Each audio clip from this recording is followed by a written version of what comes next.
What the heck is EVM? What does it do? Why should you care?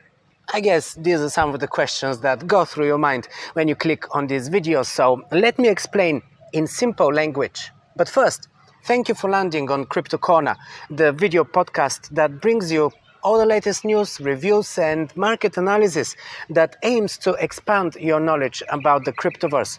My name is OJ, crypto analyst and investor since 2016, and this is how long this channel has been around. So if this is your first time here, you're most welcome. So in today's episode, I will address the key aspects and things that you need to know about EVM, Ethereum Virtual Machine. So without further ado, let's begin.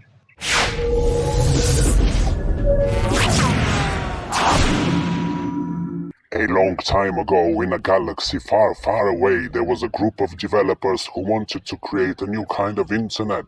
An internet that was decentralized and secure.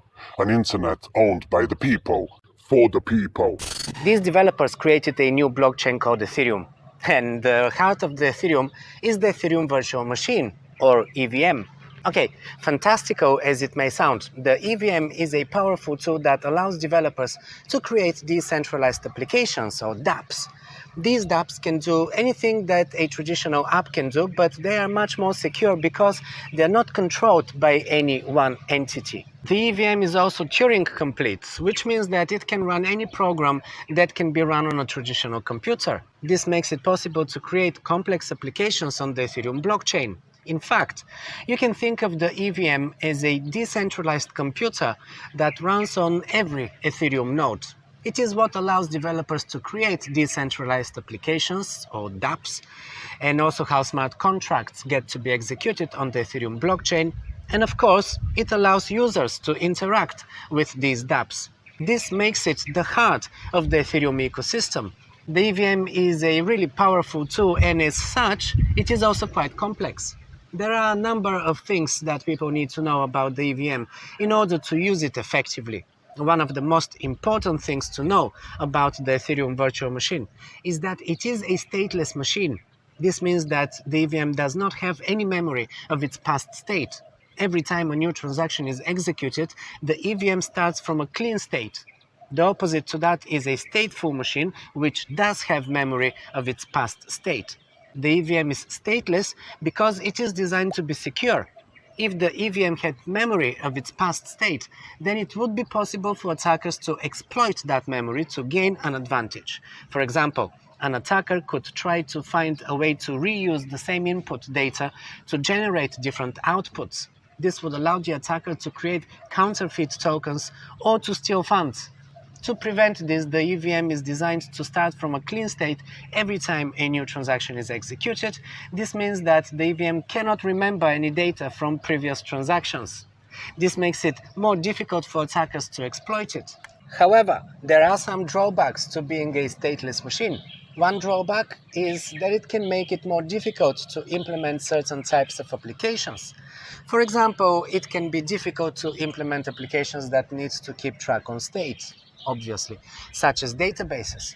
Another drawback is that it can make it more difficult to debug applications. If an application is not working as expected, it can be difficult to figure out why, because the EVM Does not have any memory of its past state.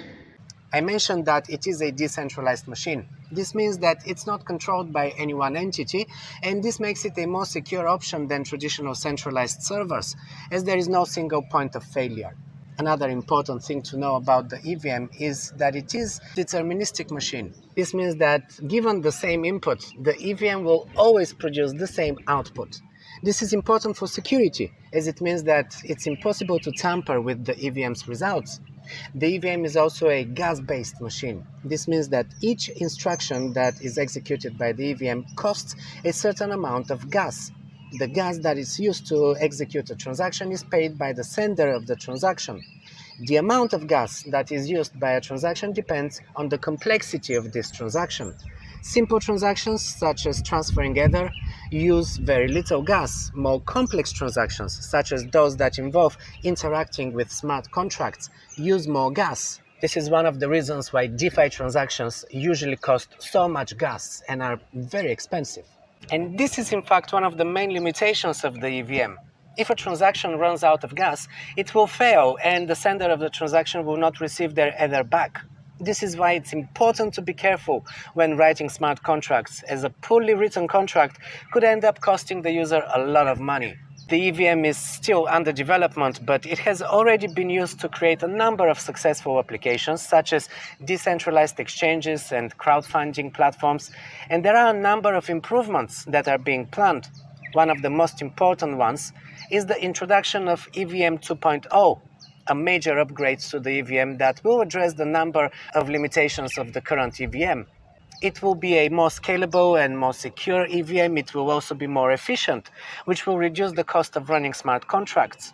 In addition to that, there are other blockchains that also develop solutions for the EVM. For example, Binance Smart Chain. This is a blockchain that was created by Binance, one of the largest cryptocurrency exchanges in the world. It is compatible with the EVM, which means that developers can easily port their Ethereum dApps to the Binance Smart Chain. It's also cheaper and faster than Ethereum. It's a popular choice for dApp developers. Polygon is another one. It's a layer 2 solution for Ethereum. It allows dApps to run on its own side chain, which is connected to the Ethereum mainnet. This makes dApps also faster and cheaper to use. Polygon is also compatible with the EVM, which again makes it easy for developers to port their dApps on Polygon. Arbitrum One is another layer 2 scaling solution for Ethereum. This is a trustless rollup, which means that it does not require any third-party validators. This makes Arbitrum One more secure than other layer 2 solutions. And then we have Phantom, another high-performance scalable blockchain that is compatible with the EVM. It uses directed acyclic graph consensus mechanism, which makes it more efficient than Ethereum. Phantom is also faster and cheaper to use than Ethereum. Solana, another high-performance scalable blockchain that is compatible with the EVM. It uses a proof-of-history consensus mechanism, which makes it more efficient than Ethereum. But it's got other problems. It still has a lot of bugs and problems with security.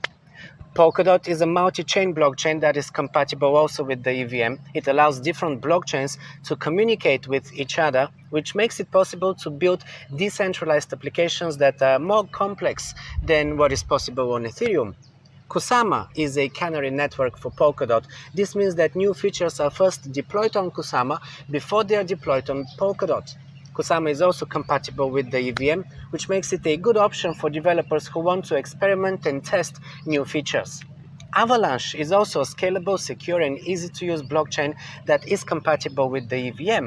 It uses a unique consensus mechanism called Avalanche Consensus, which makes it more efficient than Ethereum. It's also faster and cheaper to use than Ethereum. Well, these are just a few examples of other blockchains that develop solutions and interoperability for the EVM. There are many other projects out there, and the space is constantly evolving. If you're interested in learning more about the vast landscape of cryptocurrencies, consider subscribing to this channel. I provide valuable insight about the cryptoverse, including news, market analysis, updates, and deep dives into new and established crypto-centric projects. This information can help you make sound investment decisions. I also share my own personal insights and perspective on the crypto market, so you can get a better understanding of the industry. I want to help you navigate safely in the crypto world and with confidence, and I believe that my content is perfectly fitting for that. So, what are you waiting for? Subscribe to my channel today and start learning about all things crypto.